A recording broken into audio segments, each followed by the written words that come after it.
On April 20th, 2010, the Deepwater Horizon disaster changed the lives of millions living near the Gulf of Mexico, as well as the scientists who responded to the crisis. These are some of their stories, intimate portraits of research, innovation, discovery. Welcome, I'm Jim McNamee, editor of Dispatches from the Gulf, a series of documentaries, short videos, and podcasts.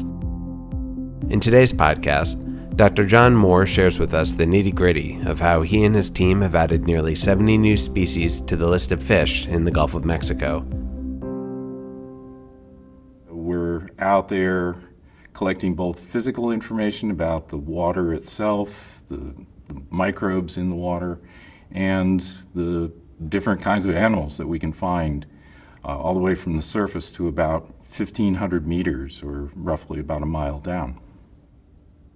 From a basic science perspective, we don't know a great deal about what lives in those deeper depths in the Gulf of Mexico. And since the Deepwater Horizon investigation, we've learned a great deal more what is out there. We've added roughly 70 species of fishes alone from what was known prior. And that's nearly a 10% increase in just the fish species in the Gulf of Mexico. We deploy the net at about 9 in the morning and then retrieve the nets at around 3 in the afternoon. And we begin to process the 6 different nets. And that typically takes us a good 3 or so hours to work through all 6 nets catches. And along the way, we have a team of taxonomists who are examining and trying to identify the fishes, the crustaceans, the squid, and a variety of other miscellaneous invertebrates that we collect in the net. The data is collected, things are counted, it's measured, weighed, as well as identified. And then by that time, it's dinner. And then we do the same thing again at 9 o'clock at night. We deploy the net again, and we retrieve it at 3 in the morning and process that stuff until 6 or 7 in the morning.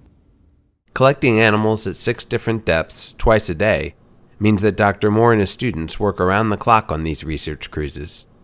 Discovering new species can be exciting, but Jon explains why sometimes it can also be tricky and tedious, like in the case of the fanged luminescent viperfish.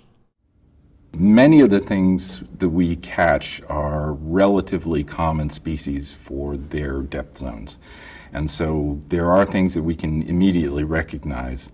So that makes some of the sorting a little bit easier. The ones that are really difficult, we do actually have keys or guides that help us in trying to differentiate what species we're looking at when we've got a particularly difficult specimen. But we've also been fooled. There are some things that we thought were really, really common and were easy to identify, like the viperfish, where we have the most common species, Coliotus sloni. And it is worldwide in its distribution. And when you look at a viperfish that has this fin ray count and these light organ counts, it's sloni, except for the geneticists have now told us that there are 2 species genetically in what we've been calling sloni. Lo and behold, we have evidence for a cryptic species, one that's lurking in what we thought was the common species. There's a second species that hasn't been recognized yet. Taking a look at a specimen, it's something difficult to work out. You finally figure out what it is, and even if it's just, this is something we've never seen from the Gulf of Mexico, that's actually an exciting discovery.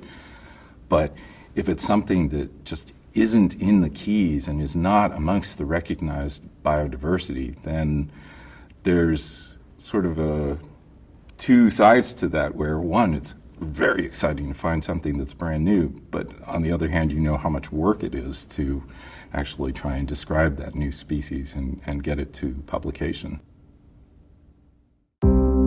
Today, thousands of scientists, oceanographers, chemists, engineers, biologists are all working together to develop newer and better ways to understand and ease the impact of oil spills.